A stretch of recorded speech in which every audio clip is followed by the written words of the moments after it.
जेवणामध्ये रोजची पोळी भाजी न करता वेज रोल किंवा भाजीचा रोल, भाजी पोळीचा रोल असंही आपण म्हणू शकतो। त्यासाठी मी साधी पोळी करून घेतली, पनीर दह्यामध्ये मिक्स व्यवस्थित करून घेतलं।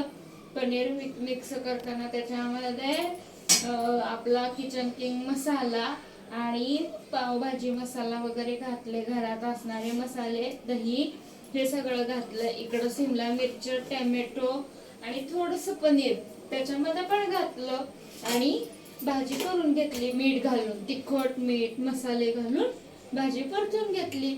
इकडं आपण असे पनीरचे रोल किंवा मिक्स भाजीचे रोल सुद्धा म्हणू शकतो असतो। मी काय केलंय जेवणामध्ये ते मला कमेंट मध्ये नक्की सांगा।